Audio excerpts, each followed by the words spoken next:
All right. Anchor, please go ahead. Hi, good morning. Thanks, John and Victoria. We are building digital infra for food processing. We call it 4.0. The context being 90% of the value in the food ecosystem is realized post-farm, but that's for the Western developed countries. Most of the global South and developing, that figure is quite low. So I'll start with the statistics. India is the second largest producer of food, but 107th in the hunger index. So there is a big gap on the food processing capabilities out there, which doesn't convert a perishable commodity into something which can be consumed by masses. Also, what is driving is huge migration of people to cities, specifically in Asia, and this will change the distributed footprint of the food processing industry. So specifically on the global south, small and distributed because of the density of the population, dependent on human labor skills, inefficient and inconsistent quality and safety procedures. These are the challenges of the food processing industry. So how do we solve that?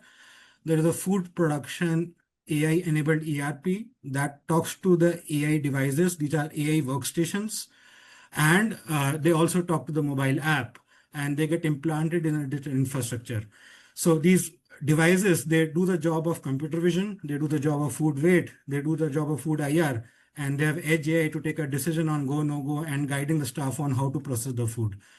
Backed by it is large vision models on food, which not only identify the category, but also the components and the defects. And it is coupled with digital work orders on the mobile app for the food processing staff to take instructions and then execute the food processing procedures. So the starting point of implementation in food processing is digital implantation of these smart devices in various shop floors and processes of the food factory. This converts it into a digital infra where this is a real process layout like a traditional manufacturing plant implemented in a food processing plant. And you have live production data available on what's happening where. Work orders created central production planning. It moves as digital Kanbans to the staff. These are work orders, digital work orders that appear on these smart devices. And as the staff is executing the device orders, it is inspecting and guiding the staff on the right quality and the quantity that has to be executed. So not only the identity, but defects, quality features, components, all that is guided to the staff as they execute the order. Now, in terms of upskilling, this is a packaging room of a cake factory, totally done by unskilled people, women, and they are able to take instructions from the machine. The machine is counting the number of cakes and counting the number of pineapples and then creating a QR code and the stock in entry, all by its own, powered by AI.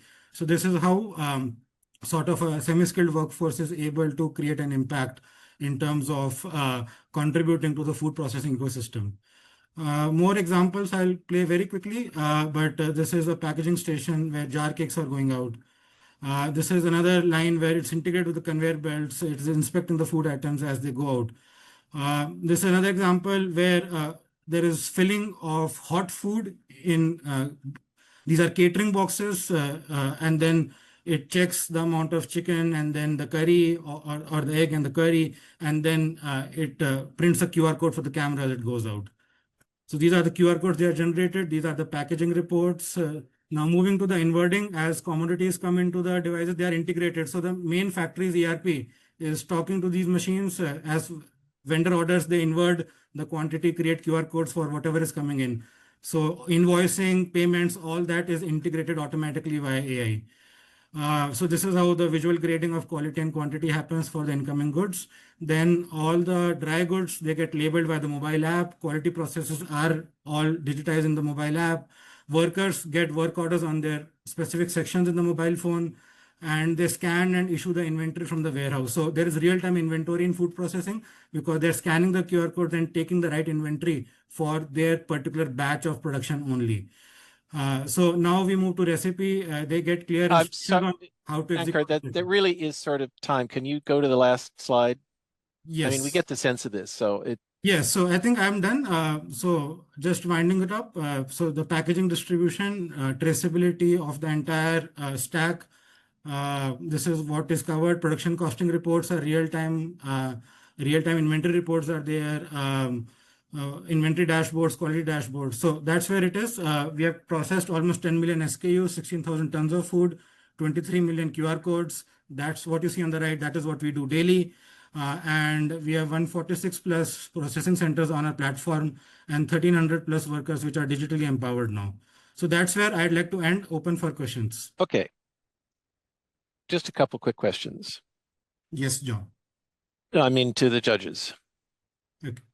Hello, thank you for the presentation. This is Bram from King. One question is how is the AI trained? So I can imagine that you have a large variety of products and SKUs that you process. So is it something that is being managed by your company, or is it managed by the clients? How does that work? Can you elaborate a bit on that? Yeah, so I think the entire model training is managed by us. The models are locally deployed on the edge devices, and the more the data goes through the platform, there is a lot of labeling happening on the machines itself as the corrections if the workers need to do. Otherwise, it is done by us in the backend, and models get remotely deployed every Monday, updated by whatever sort of supervised learning has happened throughout the week. So we have a hub and spoke architecture of models, and there's a three-layer model architecture. So first is the SKU type, then the features and the defects. So there's a frequent loading and uploading onto the GPU on the edge itself that makes it possible. Thank you. Maybe one more.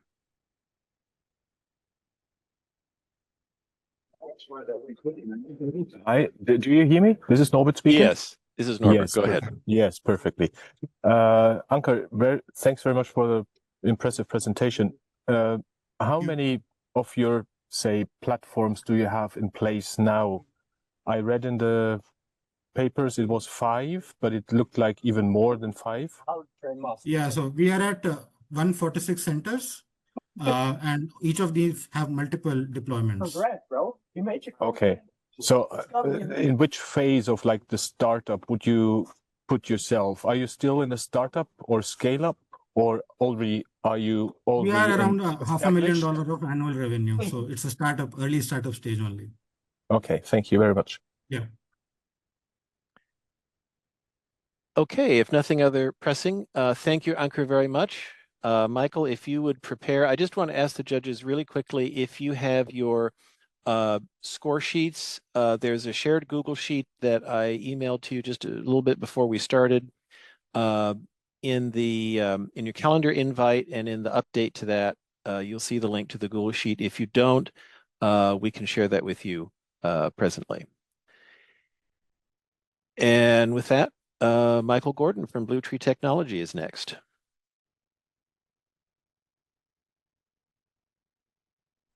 Can you see my presentation? Yes, leaving nature in, taking sugar out. Go ahead. Thank you. So hi, everyone. My name is Michael Gordon. I'm Blue Tree CEO. And before I became Blue Tree CEO, I became a father. And as a father, I'm highly concerned. In today's world, 38 million children below the age of 5 suffer from overweight. 1 out of 4 will suffer from tooth decay by the age of 12. And the number one reason for that is sugar. But actually, when you break down the numbers, it's extra 33% than the overall recommendation. That's 2 teaspoons of sugar every day for the young generation. Annually, it's 730 teaspoons of sugar. That's a lot. And while people tend to think it's the birthday cake, actually, it's in the daily diet. 1 cup of fresh orange juice contains lots of goodies such as vitamin C, antioxidants, but on the other hand, it has the same amount of sugar as in 1 cup of Coca-Cola. That's a lot of sugar.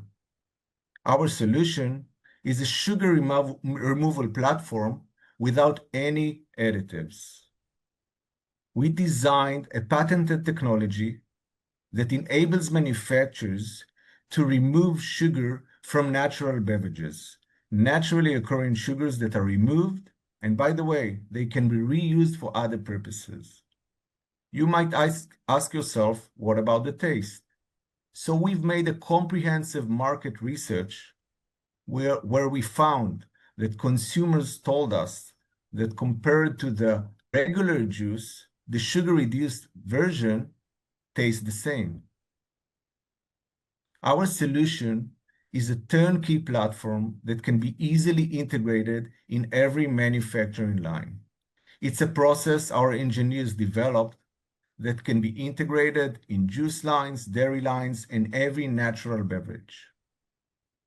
Our goal is to integrate our solution where most of the juice is being processed globally, where Latin America and Southeast Asia. Integrating our solution over there will create a global impact. We are now moving forward also to the dairy category, where we've achieved 75% sugar reduction. Our goal is to start the dairy category next year in Europe and Northern America. Thank you very much. Questions?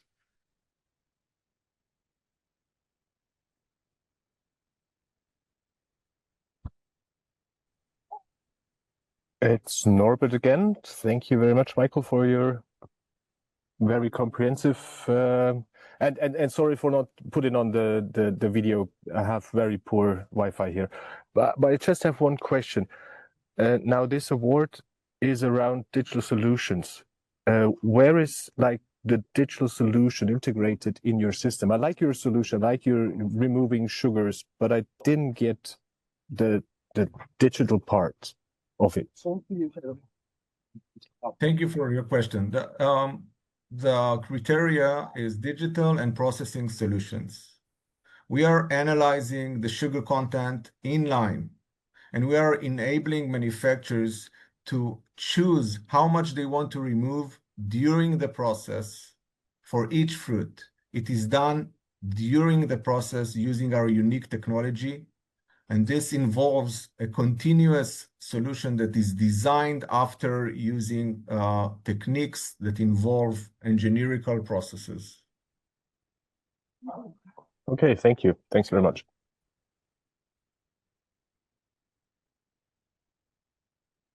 Anyone else?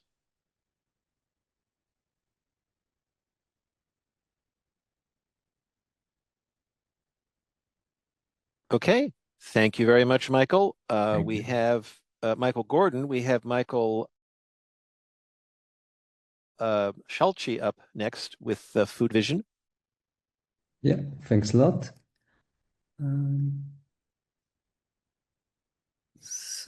There we are. Yeah, so. Okay, please go ahead. Hello, everyone. I'm Mike Schalchi. I'm the co-founder and CEO of Food Vision. Food Vision is an AI-based meal intelligence system that helps airlines to reduce waste and emission by optimizing the in-flight catering. Why do we have to do that? Because unfortunately, 34% of all the in-flight meals are untouched and they have to be burned because of a regulation reason. And this means 6 billion in food is thrown away annually by airlines, generating 2.3 million tons of unnecessary food waste and generating 6.2 million tons of CO2 emission. And the aviation accounts for 4% of global warming today and sets to increase as air travel doubles in the next 20 years.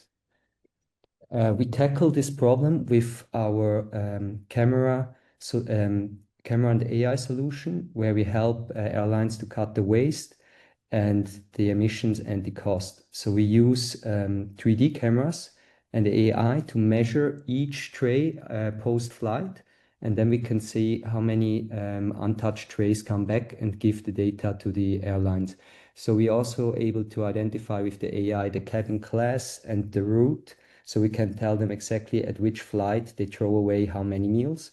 And then we provide this data in a dashboard to give them uplift insights and to help them reduce waste.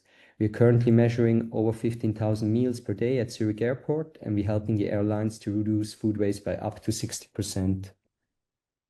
And Food Vision also unlocks financial, operational, and climate wins for the airlines. So we started because they had the requirement for ESG reporting, and sustain and to improve the sustainability, since in the EU there's a new compliance which the airlines have to fulfill to report on the CO2 impact.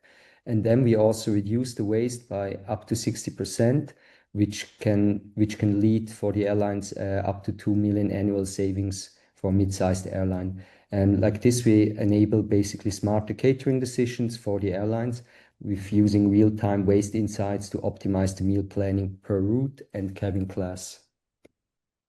We started in hospitals where we use our system for malnutrition detection, and now we're working with the biggest airline catering company in the world, and we're in talks about global rollout, and we are thinking on planning to build a scalable plug-and-play kit, and we're in talks with various caterers and airlines in the world. And this is our team, so we have a lot of technical engineers from ETH Zurich, and yeah, that's it. Let's create the future of sustainable aviation together. Thanks a lot for your time. Questions? Hi, Mike. It's Angela. I see Singapore Airlines the logo, so I've got to ask a question. Can you talk about your commercial traction so far? How far along have you gone with some of the logos that you've shown? Yeah, so we are working at the biggest catering company in the world, and we have one premium airline which is working with us already. And now we are actually talking with Singapore and with a catering facility in Singapore where we are talking about the second installation currently.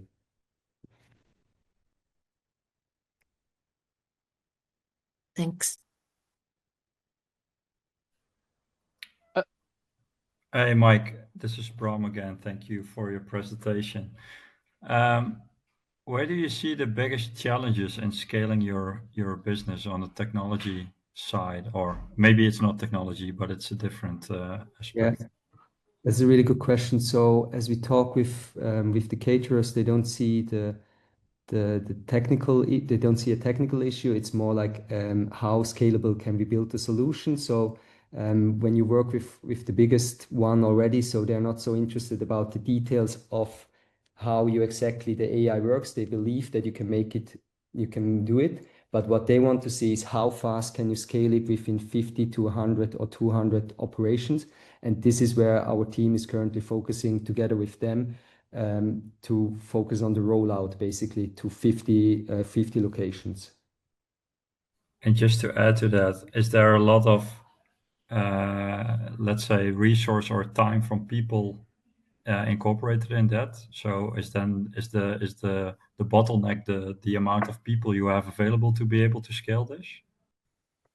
Yeah, that's good point. We are a bootstrapped company, and we're currently at 6, and we are now looking into expanding or doing an investment round that we can scale faster and build the product with more resources, basically. Yeah. Thanks. Thank you. Okay, that will be time. Thank you very much, Michael. We will go next to Iratze, if I said that marginally correctly. Microfy is sharing. Okay, I see sandbars and water. Okay. There we are. Yeah, can you see my screen? Yes, microscopy. Okay, hello everyone, I am Irache Perales. I am excited to introduce you to Microfy, delivering accessible scanning microscopes for the agri-food industry. Traditional microscopy is a widely used technique within the agri-food sector on a daily basis. Automated AI-based microscopy has clear advantages over complex and labor-intensive manual technique. But the problem is that most agri-food companies cannot access it because the available equipment is too complex and too expensive for them. At Microfy, we believe that smart automated microscopy shouldn't be limited to big labs or medtech and pharma companies. That's why at Microfy, we develop affordable and easy to use smart microscopes for the agri-food sector. They are plug and play even for non-lab users. Our business model is B2B with initial purchase at 5,000 euros of the device, coupled with a platform as a service subscription fee for database access and cloud storage. Our devices are autonomous, both on sample scanning and image processing, then affordable for all sectors, and easy to use for all type of users. Then our devices save time, reduce human error, and open the door to democratize science in the agri-food system. Our portfolio of solutions include honey quality analysis for authenticity and quality assessment, bee disease diagnosis to increase bee surveillance, mycelium growth tracking to help, for instance, fungal plant protein, fermentation monitoring in alcoholic beverages with yeast, or soil biodiversity assessment in agriculture to increase soil fertility. The traction that we have at this stage, the development has been done with non-dilutive grants and loans, which have allowed us to be recognized and join different and important acceleration programs. And today we have clients in 11 countries. We have just started a pilot even with the Spanish Ministry of Food, Agriculture and Fishery, and also with Portuguese government last week. I can proudly say that internally develop mechanics, electronics, and software for our devices. And for some use cases, we collaborate with end users to develop the specific data sets. With Microfy, smart microscopy becomes an accessible tool for every producer. Thank you. Questions?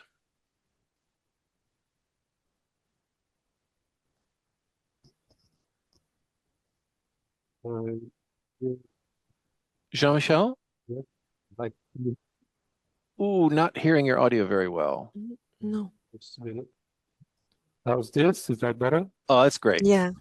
Okay, one of your sales pitch is accessibility. And as you know, I come more from the World Bank environment, and for us, we tend to work with more challenged countries in the world. And I was wondering, in the countries you've targeted to date, have you worked in what you would say like developing economies, and in sectors, for example, like honey, where honey in some in these countries can be actually a crop that concerns a lot of small producers and decentralized production. So have you ever had to address these challenges with your technology? Yeah, we have started commercialization in Europe. We have clients also, for instance, in Arab countries, and also we have started a collaboration with Chile, but we do not target beekeepers. We target associations and cooperatives. Within the agri-food sector, it is quite usual that different professionals, they are associated in associations or also cooperatives. So what we do is we sell the device to the entity, the association. Usually they could even apply for grants and subsidies from the government. So it's very easy to them to access to the purchase of the device. And then they offer the services at very good prices or even by free to the growers or the beekeepers. So that's the business model that we follow. Thank you. Okay. Just another question. Go ahead, Bram. What is exactly the problem that you're solving? Is it the accessibility to the technology, or is it the expertise that is now used for doing these evaluations? So what is the biggest? Both. When they have the knowledge, they don't have the time. Let's say, for instance, in a winery, they have to do a lot of yeast control for fermentation tracking. So they have the knowledge, but they invest a lot of time in non-added value task. But then, for instance, in honey, pollen recognition is super complex. We have a PhD training the datasets, in fact. So in this case, it's accessibility to science. So in the case that they have the person already in their facilities, because it is a non-so complex analysis, what we offer them is productivity and to decrease cost. And in the case that they don't have the expert, what we are doing is to democratize the knowledge, like in pollen or in bee parasites or in soil biodiversity, which is super complex also. And does it matter if you provide a sample to the system? Do you need any expertise on checking is the sample made in the right way, or doesn't that matter? Every time that we decide to develop a new use case, one of our first requirement is that sample preparation is easy and fast. If sample preparation is not simple, then we never automate that use case. So even a child can use it. We did a trial with a 10-year-old child to do sample preparation, for instance, for honey or for soil, and it's super easy because they only have to dilute, wait and dilute. So you're promoting child labor. Kind of.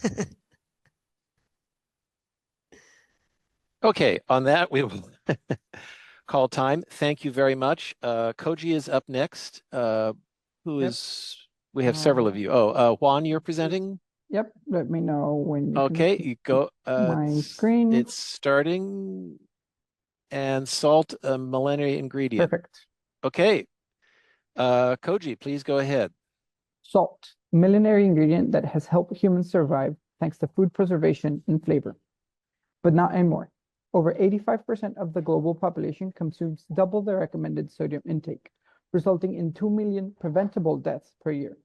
But why not simply reduce salt? Because sodium reduction is equal to sacrificing taste in food products. And over 73% of global food brands face a reformulation problem right now. And that is why at Koji, we're discovering flavor solutions rooted in biodiversity.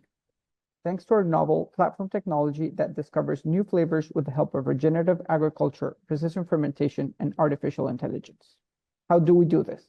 We map the terroirs of regenerative agriculture in Latin America and find specific fungal strains and enzymes that can help us unlock flavors.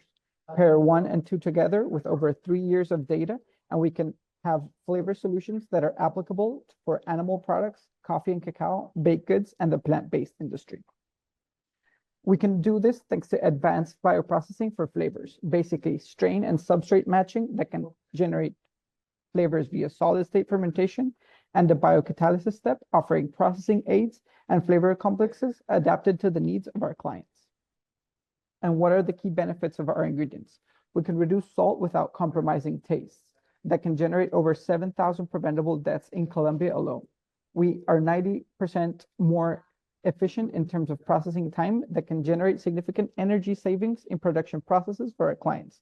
And we are currently developing and studying the functional and nutritional properties of our food ingredients. We are a team focused on business and science, and we are developing technology thanks to key advisors in Colombia and the world and a global ecosystem. Currently, we have secured 100,000 in an acceleration program to develop product market fit for animal products and baked goods.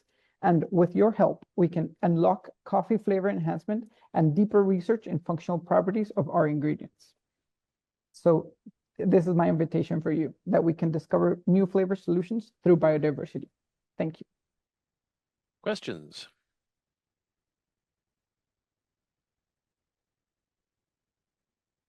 I have a question. Yes, Nicolas. Juan, can you tell me by the way, nice and wonderful presentation, very well explained. I just have a question on the actual flavor substances. Where they come from and what is the solid state fermentation you do? Is mycelium or is just fungi? How it is?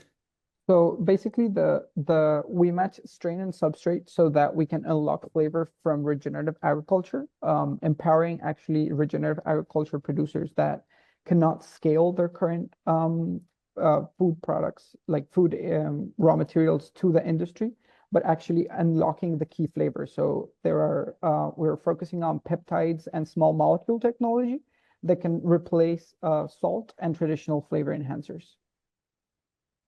Interesting. Regulation-wise, do you have any insights?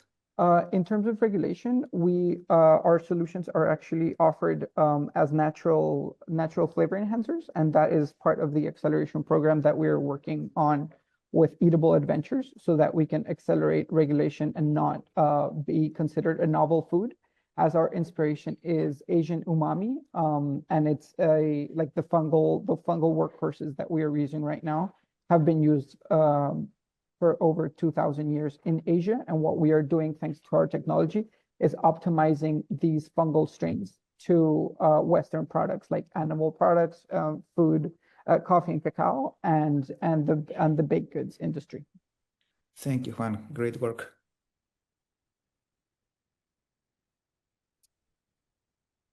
Any other questions?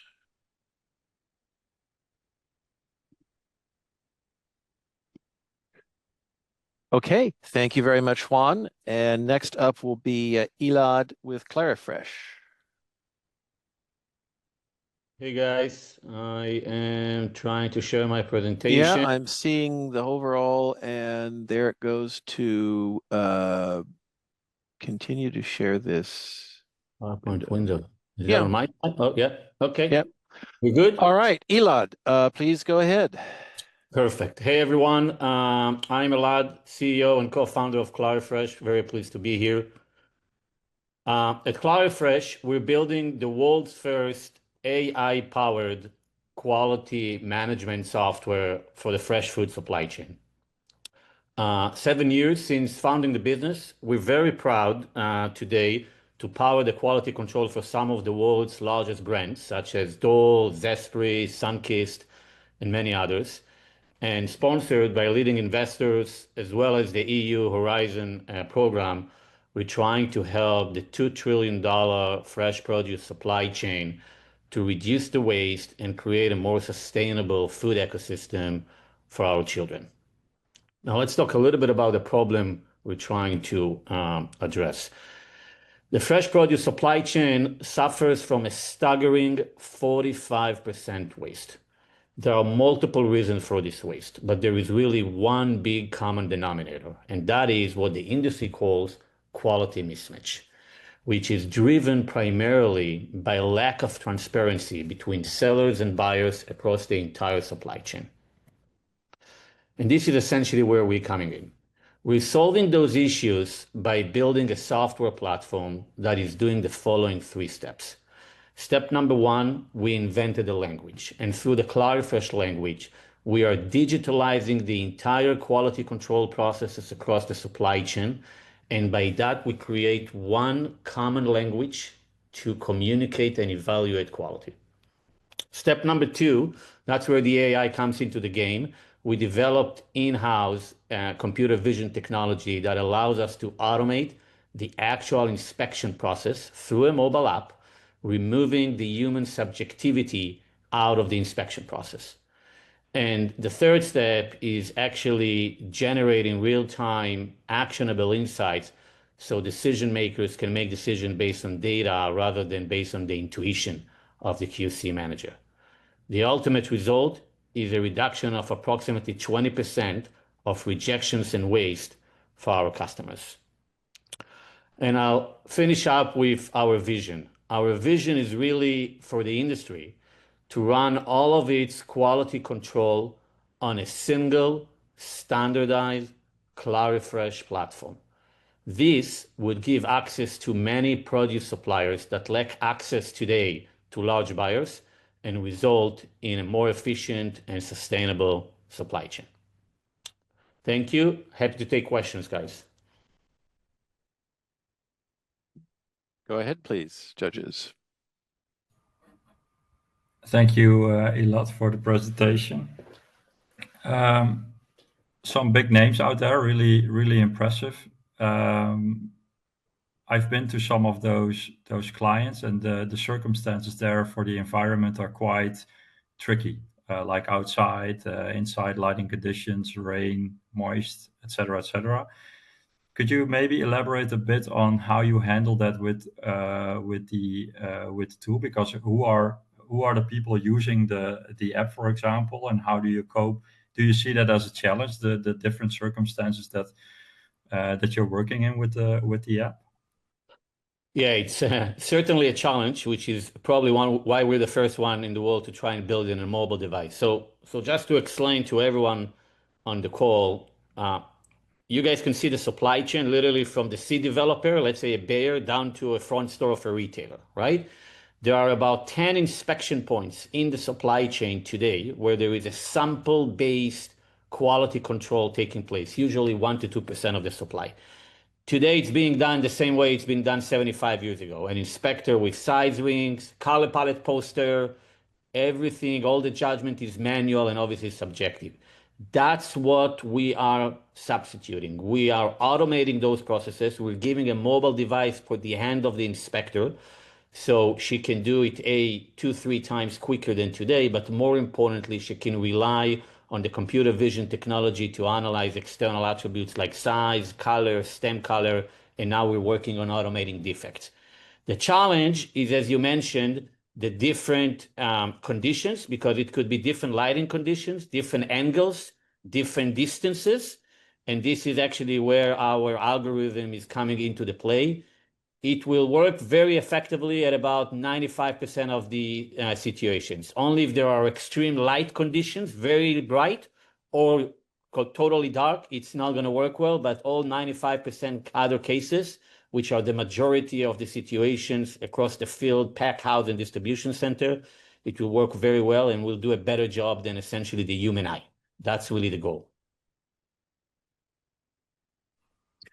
Okay, that will have to be time. Thank you very much. Next up will be Gabriel with Diprotein.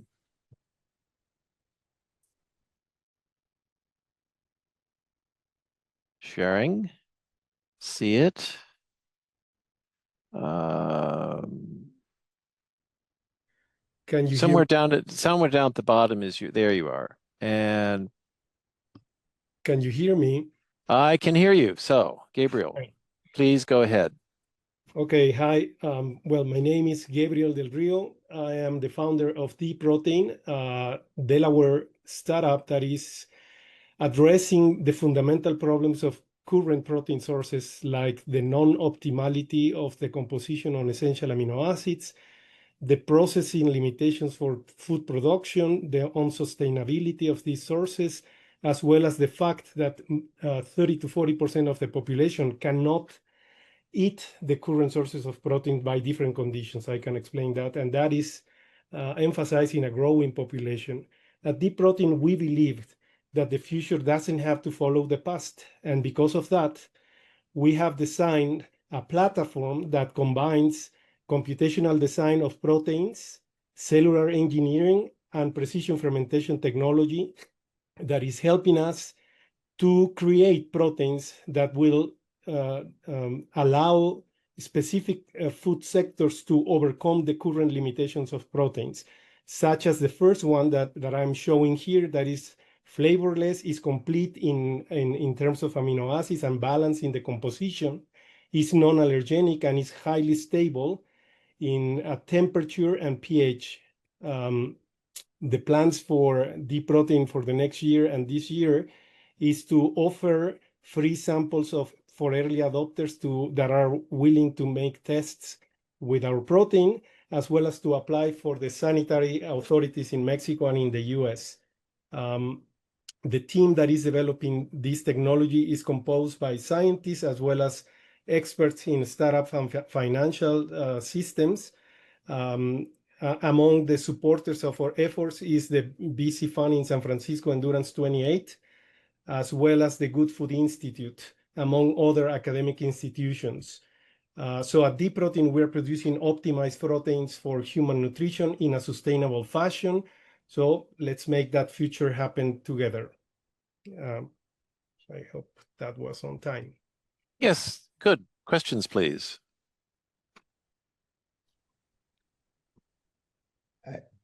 Gabriel, Nicholas, go ahead.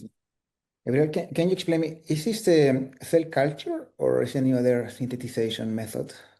Precision fermentation, we're using a yeast in a flask, fermenter, and the protein that we design is secreted out of the cell so that it's easy to purify and free of any potential harm for human consumption. Great. And could you comment on the scalability? Yeah, so at this stage, we are producing the protein in a 30-liter fermenter. We want to go into 1,000, and there is the possibility of scaling this up to 200,000 or 400,000 liters fermenters. In Mexico, for example, there is a plant that has that capability, 200,000 liters, and it takes us 4 days to get the first batch. But then in a continuum production model, every day you can be producing tons of protein in that size of the fermenter. Great. Thanks, Gabriel. Nicely explained. No, thanks to you. Any others?